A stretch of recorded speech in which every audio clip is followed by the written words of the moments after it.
作为都这人在就我说抓起来，没得啊，没老动作都来就，没弄个内服，只过来别别不来没弄。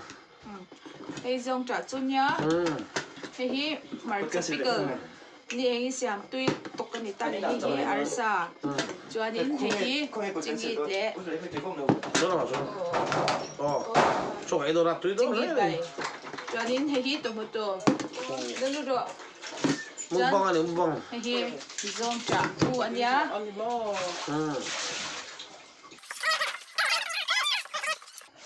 Có lượng hoa đấy không?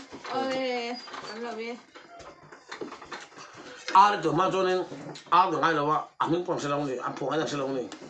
Thà là bác không cho khăn, bữa khăn, à kéo rồi mà khu bạc khăn, không là khu đi, ta bạc khăn, à cái thêm nữa, à cái đâu ra, phải, à cái là số, thì mình muốn à anh top cho, lút, phụ cái nào cũng ít được ha.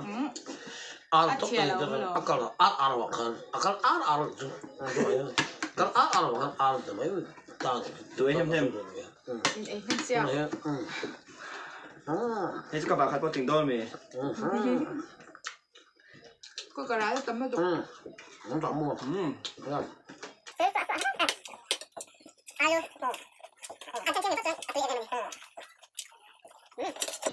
Ăn chứ em. Là thì nó ăn luôn mà.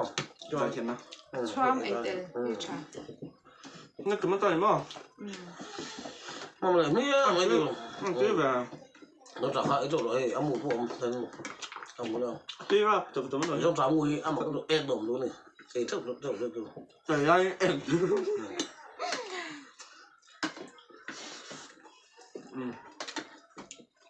À vào lại tối à, thế vậy nha. Vào lại để với cái này à. Nó trả bắt vào lại nó ấy thức bây giờ. Nó chưa vào đâu. Cái này gặp được không?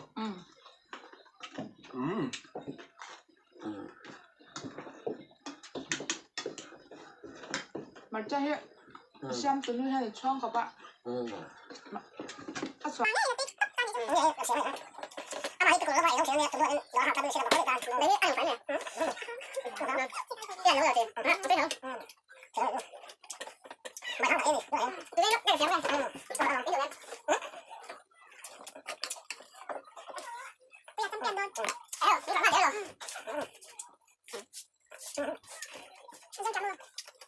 Đấy hả?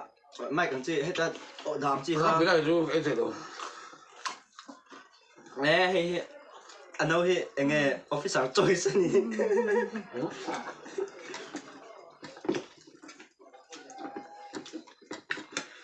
Có vài tâm đồ ạ, thể đâu nhỉ? Chuyện khác không ạ?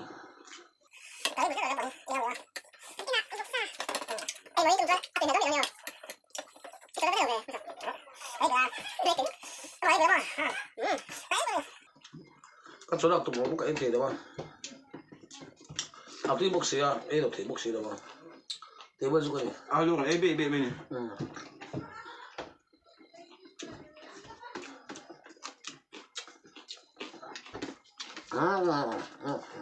Mình hiểu điều ra.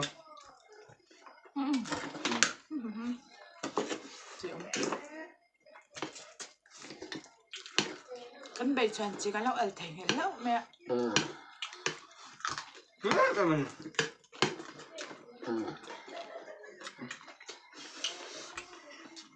Cái này là anh làm. Không hồ là thứ thì bùi là nó trả cái đấy mình chứ ôi thứ tốt khóc mày. Chưa? Ai hỏi mất? Nó không mày.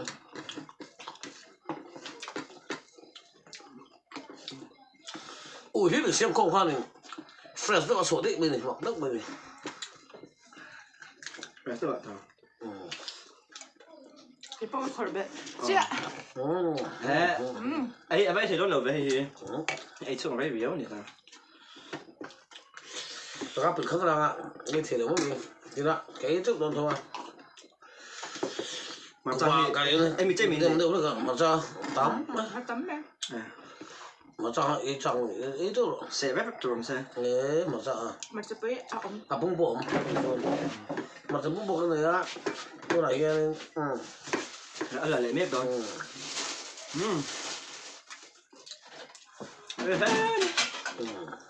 xa này tao sẽ chân tươi vậy này cái sự tự cho tuy cho hiếm mà bởi nói này bao tôi dùng riêng này bên đây phải chân xa nghe tôi sao nghe anh Sao nghe thế là tôi thì cái đó em tiếng chụp với con rồi mày tiếng chụp với chụp với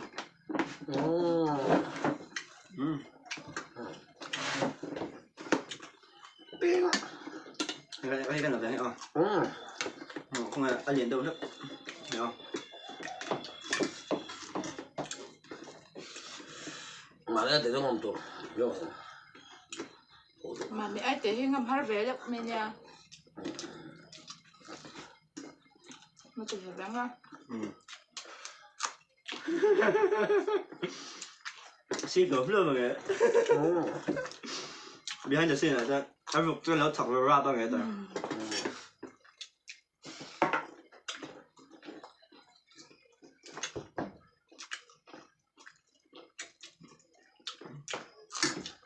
nó trả tiếp theo hay nó trả ẩm trước là chung ăn một lần không bao ăn một lần cái đó này chung ui hiếm hiếm tôi này áp bây giờ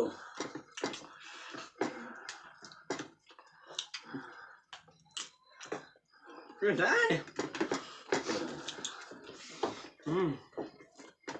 sao trong rồi thì ra thế in rồi em cái sao cả hai lòng cho in đâu em cái này cái nào số cái số thì cái số đồ này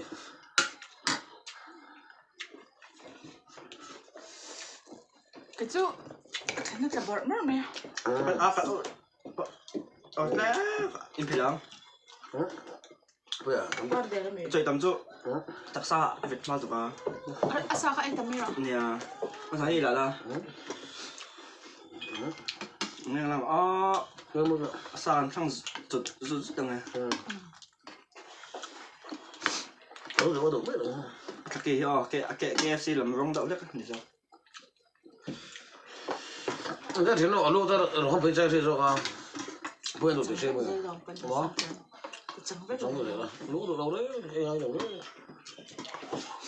cái tên là dân alo cái là bên cái tiền trả tiền tuy cái gì đâu đấy nó bao giờ rồi thì lúa cho nên một lô tôi tôi à này rồi hay đi athiale ariel tụi nghe bông lúa cho ai là đâu mà bông lúa cho athiale chứ về đảo đâu mà tiếng ông cứ ủng chốt trò này thì alo mệt phải nè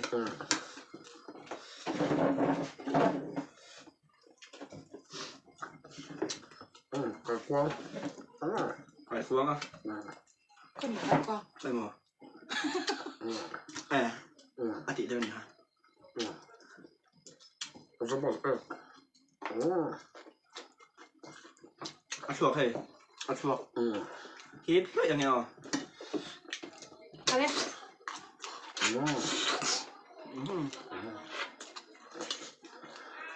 chuột hít nhiệt tươi nè lửa chấn rồi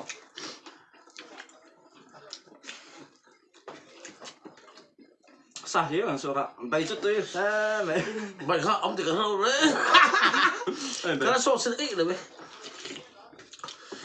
sao như vậy chỗ đó mình tôi ra tôi chân chứ tôi tôi để đâu xem thật như thế mà xem tôi dọc sao thế mà nãy chứ bay chút tươi xem tôi chơi lời này kể tới hiện cái là cái là léng ít đứa em mà sản nó bảo hơn xem tôi bay cho xem tôi các bây giờ vừa là bóc cái khỏi đúng rồi chắc là bao giờ cho sao cái này rồi không ạ chung tôi cho bạn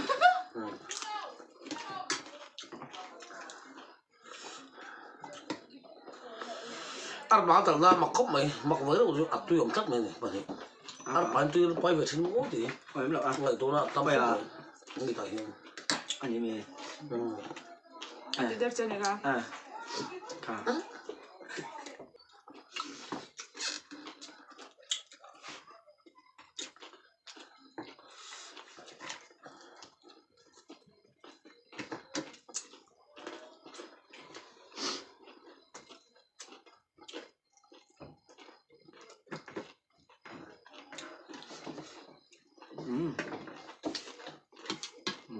rượu chỉ nên đó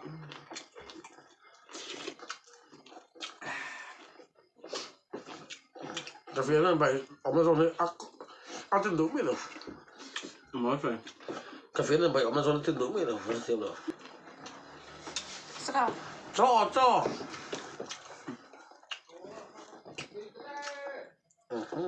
đây bên người ta wow các bạn hết rồi thứ này tụi mình đây các bạn sao tụi cũng vào đây sao lúc này phải khóc mày cái suất suất mình tôi nghe hay mình để cái là cái đó cái cần lắng nghe nè tao không làm trước nữa nghe đây là món con sao ai là băng nhanh to qua mày không qua đâu băng ấy trước bằng chỗ này chúng tôi với chút canh lầu thế mày sao vậy cái chọc từ đây miền cái bụi mà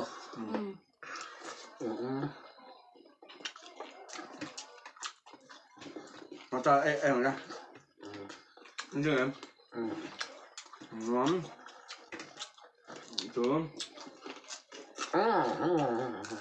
rất là ít không rất ngon nữa mình có chút cam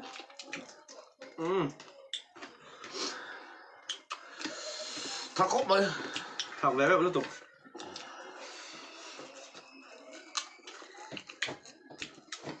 ăn có tổ gì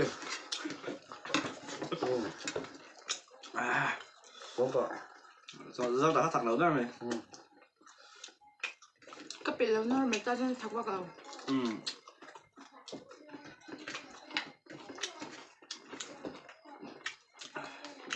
cho ấy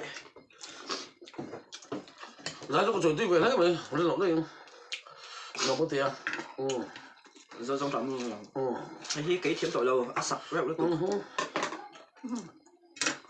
tên nó là thằng ấy bốc giật chi em khối đầu cái lan ha giật chi một xíu không giật chi thì rút trả một tiền ăn nè rút trả một rút trả ông số chuyện cái tung mà không rồi rồi qua đó nếu sử dụng hay tomato tùy càng sẽ ăn tao mới là xong mới làm gì ăn tùy đó mày mà đi tomato tùy càng mình xong cái em này nói có hạt cái cái này sủi lộc cái này là thì nghe cái sủi lộc mà sẽ bò em đúng không mà cho chị em xong bò SMB rau đã đủ gấp mấy không sao này cái nó rồng lên cái thành về biết thằng bác ha tiêu ha rau trái đủ về mình đi đuổi nó dòm đấy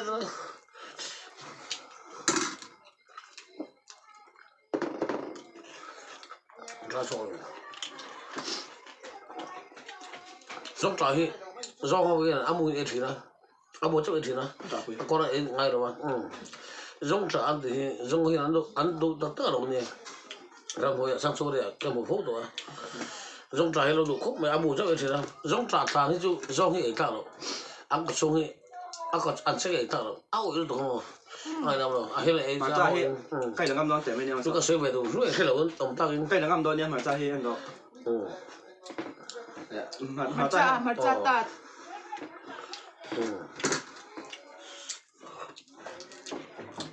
cho anh rong trái rong nó chạp cái này cho anh cái đi cho nó chạp cái đồ thế cái này rồi thì nó sẽ được gì gặp qua kìa cái đó quái kẻ khó cái đồ lắm không cái chỗ các cặp sân đón đâu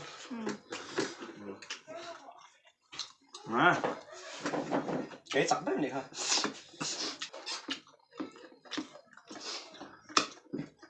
anh thì để trong cái chỗ ăn sao hè chú ý rồi anh thì trong tí nữa bạn nói vậy em tí rồi ăn một cái chỗ hết đi bạn nói vậy trong tí đấy rồi bạn nói cái này của bông mà bằng từ rồi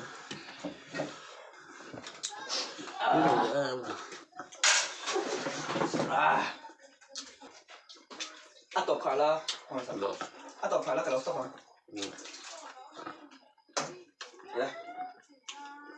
cái chỗ tôi bốc xí à là khả năng cần mang hay cái này nó sao tụi nó bằng hay bây giờ sẽ cho nên cái nó sáu năm sẽ mỗi năm tụi nó một cái thì là bao các trường tên office bán cái em này mà sẽ các đứa office thì là cái này bây giờ tụi nó cũng vào cái số là trên này khác phải một cái nào ấy thế là à trên này trong này chú cũng vào làm sao có không lại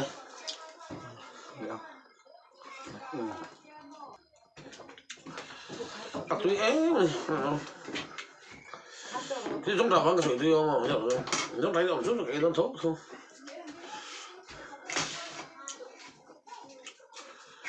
ai cho mình sẽ liệt rất độ ai cho cái đủ rồi, chúng ta mà.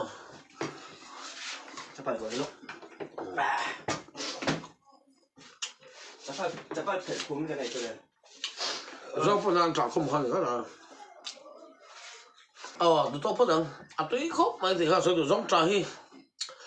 thì sẽ là ta chọn bạc à, ek từ nông tu này à, vitamin A, B, C, C một cái, chứ vậy, đặc sa thì sen sang, dùng thùng để tan, ăn trái mà thì các sợi đồ ăn, cho các sợi tàu cho con mẹ lâu, thì này bảo tại để vọng mì thì trái mà một cái, thì sen sang dùng thùng tan khan nên ngay khi tuy một tuy đâu mà, đâu tiểu là đầm đồi ngay mít đâu, thì ni cá khá là để cho nên yên tâm khá lắm thì khác, chiếc cái này cái mà hiện, chứ chung các loại đồ ăn dùng chung bím sang này thứ tam về cái loại số lằng này là mình vọc mì thi thì vọc tao thấy cái này ta vọc mì thi nào ấy á in bò lăng á in chụp mình đang ăn mì chụp mình ăn khé đó nào á in bò lăng in ở đâu khát in bốc tao này mì pin chắc thế này khá là này hốc đó thì cái sợi chiang á mà nó chút tấp tất cả đồ vào in nó oi đầu chỉ đó cái sản phẩm ba sáng thế mà giờ thế còn anh thì rất cái này cho nên sản thì tôi làm rồi tôi biết rồi